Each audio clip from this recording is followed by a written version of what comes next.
इस वक्त विपक्ष आपकी सरकार पर यह आरोप लगा रहा है कि पुलवामा में जो हमला हुआ, उसके बाद बालाकोट में जो एयर स्ट्राइक्स हुई, उसका बीजेपी इस्तेमाल कर रही है चुनाव जीतने के लिए। जब पोस्टर देखते हैं तो ग्रुप कैप्टन अभिनंदन की तस्वीर वहां पे देखिए, बिल्कुल दिखाई गलत है, नहीं होना चाहिए। और किसी भी राजनीतिक दल और कार्यकर्ता को और कोई गलती से लगाता है तो उसकी आलोचना हो, उसको मना किया जाए। और मैं तो जो इलेक्शन कमीशन ने कहा है, मैं मानता हूं बिल्कुल ठीक कहा है। हमारी एक, देखिए, पाकिस्तान में और हम में क्या अंतर हुआ, एक क्रिटिकल अंतर, उसमें 3 चीजें थी। पाकिस्तान ने आरंभिक वर्षों में अपने इलेक्शन कमीशन को कॉम्प्रोमाइज कर दिया, तो चुनाव फेयर नहीं होते थे। शुरू में, अब थोड़ा सुधार हुआ, उनकी जुडिशरी इंडिपेंडेंट नहीं थी, जो सरकार चाहती थी कर देती थी। लेकिन इनसे बड़ा, सबसे बड़ा अंतर हम में और पाकिस्तान में ये हुआ, हम एक देश थे 1947 तक। हमारी फौज प्रोफेशनल है, पॉलिटिक्स से एक आर्म्स लेंथ डिस्टेंस रखती है, डोमेस्टिक अफेयर्स में कभी इन्वॉल्व नहीं होती और देश की रक्षा करने के लिए एकदम प्रोफेशनल रहती है।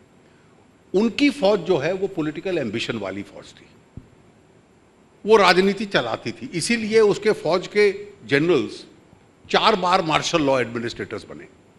तो हमारे और उनकी डेमोक्रेसीज के बीच में, जो हमारे यहाँ डेमोक्रेसी रही और वहाँ बार बार टंबल करती रही, ये अंतर है।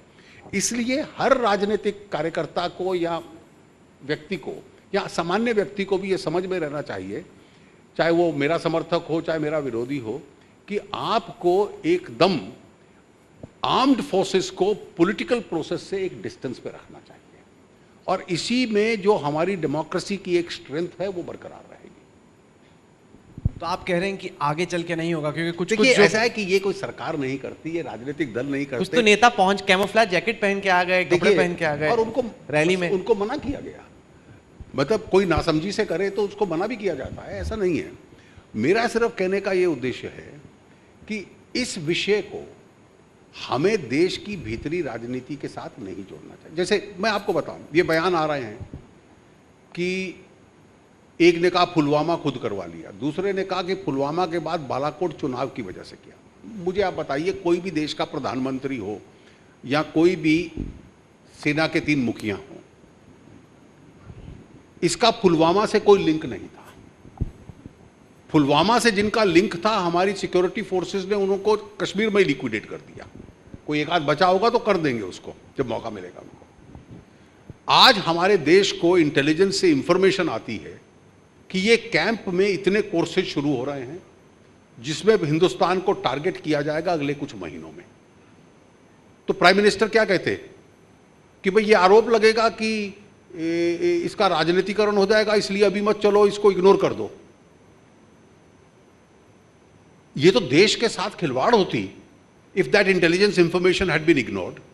तो जब, और इसका पुलवामा से कोई ताल्लुक नहीं था, your intelligence agencies independently gave you that information, you got that information, any prime minister was duty bound to act, and if he didn't act he would be letting down the country.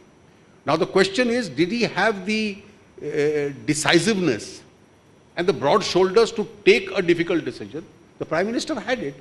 And I must say, at the time of surgical strikes, सेना प्रमुख ने कहा कि हम करके दिखाएंगे, और air chief ने केवल कहा ही नहीं, मतलब जिस प्रकार से एग्जीक्यूट किया। और इसकी तुलना आप कीजिए, जब अगले दिन पाकिस्तान ने रिटेलिएटरी एक्शन किया, वो रिटेलिएटरी था, एक बॉट्स्ड अप ऑपरेशन। आपकी एयरफोर्स सारे एलओसी और इंटरनेशनल बॉर्डर पे तैयार थी, हर एयरबेस से आपके फाइटर एयरक्राफ्ट खड़े हो गए, एक प्रकार से एयर वॉल उन्होंने बना ली, अग्रेसिव थे, उनको वापस लौटना पड़ा।